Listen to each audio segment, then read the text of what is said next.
The wine glass shattered against the marble floor of the Lockhart Pavilion as Eleanor Voss rose to her feet so fast her chair toppled backward, her finger trembling as it pointed at the young waitress standing frozen beside the dessert cart.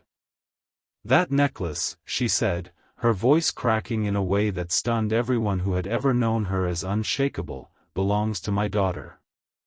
Tell me where you got it, right now." The entire dining room of one of Seattle's most exclusive restaurants fell into dead silence. Waiters stopped mid-step. A violinist in the corner let his bow drift off the strings. No one in that grand room could have guessed that within the hour, one of the most powerful women in American shipping would collapse to her knees sobbing, and a 20-year-old waitress named Hannah Whitcomb would learn a truth that had been buried for 17 years. If stories about broken families, second chances, and the quiet strength of ordinary people move you, please take a moment right now to like this video, drop a comment below, share it with someone who needs a little hope today, and subscribe to the channel so you never miss a story like this one again.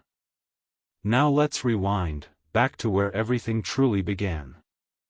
Hannah Whitcomb had never known a life of comfort. She was raised in a cramped two-bedroom apartment in Tacoma by her grandmother, Ruth, a retired seamstress with arthritic hands and an unbreakable spirit, after Hannah's mother vanished from her life before her 4th birthday. Ruth never spoke much about those years, only that Hannah's mother had been young and lost, tangled up in a relationship and a lifestyle that swallowed her whole, and that one stormy October night she had left Hannah on Ruth's doorstep wrapped in a thin blanket with nothing but a diaper bag and a small velvet pouch tucked inside. Inside that pouch was a delicate gold necklace with a sapphire pendant shaped like a teardrop, a piece far too fine for the modest life Ruth and Hannah led, and Ruth had kept it locked away for years, telling Hannah only that it belonged to her and that she would understand its meaning when the time was right. Hannah grew up watching her grandmother's hands grow stiffer each winter, watching the sewing jobs dry up as Ruth's eyesight faded, and by the time Hannah turned 18 she had taken on 2 jobs just to help keep their small apartment afloat, one at a laundromat and one waiting tables on weekends. When Ruth's heart began to fail the following year, requiring medication that cost more than Hannah's entire monthly paycheck, Hannah left community college on a leave of absence and took a full-time position at the Lockhart Pavilion, one of the highest-paying serving jobs in the city, telling herself it was temporary, that she would go back to school once things stabilized. Every night she came home exhausted, counted her tips at the kitchen table under a flickering light, and fell asleep worrying about how much longer she could keep both worlds spinning. That morning, before her shift, Ruth had done something she had never done before. With hands shaking more from emotion than illness, she opened the old wooden box where the necklace had been hidden for 17 years and fastened it around Hannah's neck herself, telling her only that it felt like time, that something in her old bones told her this was the night to finally let it see the light. Hannah, puzzled but moved by her grandmother's insistence, tucked the pendant beneath her collar and left for work, never imagining that a single piece of jewelry was about to tear open a wound that had never fully closed for a stranger across town. Eleanor Voss had spent the last 17 years building an empire out of grief. After a bitter and manipulative divorce from a man whose family controlled half the shipping contracts on the West Coast, Eleanor had lost custody of her 3-year-old daughter in a legal battle so thoroughly rigged by her ex-husband's money and influence that even her own lawyers eventually stopped believing they could win. Records were sealed, names were quietly altered through a private adoption arrangement Eleanor never consented to, and every private investigator she hired over the following 17 years hit the same wall of dead ends and destroyed paperwork.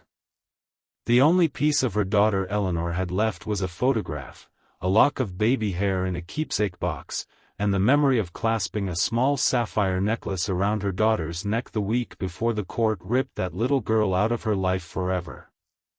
Eleanor had built her fortune, sat on charity boards, and appeared on magazine covers as the picture of composed success, but every single night for 17 years, she had gone to sleep wondering if her daughter was safe, warm, and loved. When Eleanor glanced up from her menu that evening and saw the sapphire teardrop resting against the collarbone of the young waitress refilling water glasses at the next table, the ground seemed to shift beneath her chair. She had commissioned that exact necklace from a jeweler on Bainbridge Island, a piece so specific in its design that there was no possible way another one existed. Her hands shook so violently she knocked over her wine glass, and before she could stop herself, she was on her feet, demanding to know where the young woman had gotten it.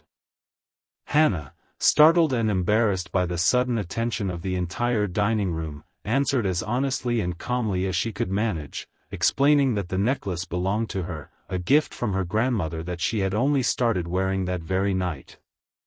When Eleanor asked, voice trembling, about Hannah's mother, Hannah explained what little she knew, that her mother had disappeared when she was small, that her grandmother Ruth had raised her ever since, and that she had never learned the full story behind it.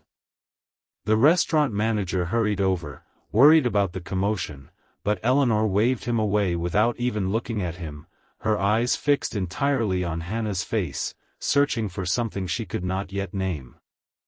It was the smallest detail that finally broke Eleanor completely.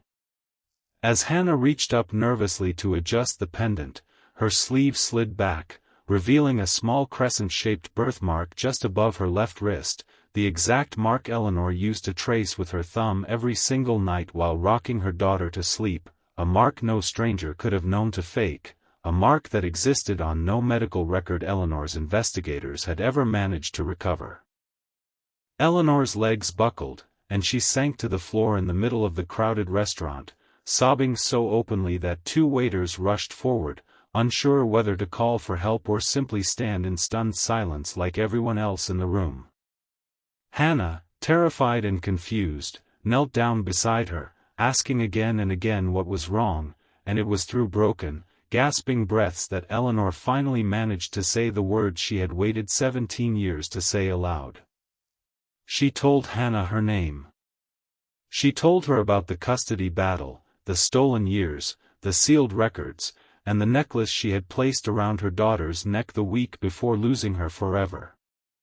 The following days unfolded like something out of a courtroom drama nobody could have scripted.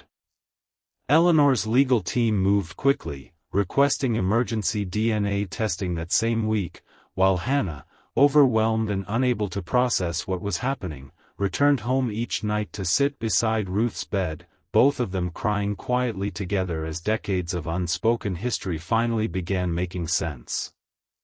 Ruth confessed through tears that she had always suspected something troubling about how Hannah's mother had come to leave the necklace behind, that the woman who dropped Hannah off that stormy October night had seemed frightened rather than careless, glancing over her shoulder as though someone might be following her, and that she had begged Ruth never to let anyone official know where Hannah was. Ruth had done what she believed was right at the time, protecting a frightened young mother's wishes without ever knowing the full, painful truth behind them, unaware that the woman had likely been paid or pressured by Eleanor's ex-husband's associates to disappear entirely and keep Hannah hidden from Eleanor forever. When the DNA results came back 9 days later, confirming without any doubt that Hannah was Eleanor's biological daughter, Eleanor did not celebrate with lawyers or press releases. Instead, she drove alone to the small apartment in Tacoma, knocked on the door, and when Ruth answered, Eleanor simply embraced the elderly woman who had given her daughter everything she had, thanking her over and over through tears for loving Hannah so fiercely when Eleanor could not. Ruth, overwhelmed, could only nod and cry into Eleanor's shoulder, 17 years of quiet worry finally releasing all at once. Before we reach the end of this story, if it has moved you even a little, please leave a comment below and tell me which moment touched you the most. I read every single comment, and knowing these stories are reaching people means more to me than you could ever know. In the months that followed, Eleanor made sure Ruth never had to worry about another medical bill for the rest of her life, moving her into a warm, sunlit home near the water and visiting her personally every week, treating her not as a stranger who had raised her daughter, but as family who deserved endless gratitude. Hannah did not walk away from the life she had built out of necessity and hard work. She returned to college, this time with her tuition and expenses fully covered, but she kept visiting the Lockhart Pavilion often, not as staff anymore, but as a guest who never forgot where her story truly began. She and Eleanor spent long afternoons together learning each other slowly, filling in 17 years of missing birthdays and missing bedtime stories with new memories built one conversation at a time, neither of them rushing what could never be forced. On a quiet evening nearly a year later, standing together on a balcony overlooking Puget Sound as the sun sank low over the water, Eleanor gently unclasped the sapphire necklace from around her own neck, the very same one, now returned to her briefly by Hannah earlier that week for cleaning, and fastened it once more around her daughter's neck with hands that no longer trembled from grief, but from something closer to peace. She told Hannah, finally without tears breaking her voice, that she had never once stopped believing this day would come, that even in her darkest nights she had held on to hope the way a sailor holds onto a distant light on the horizon. Hannah reached up and held her mother's hand against her collarbone, the small blue stone catching the last gold light of sunset between them, and in that quiet moment, 17 years of loss finally felt outweighed by everything they had found in each other.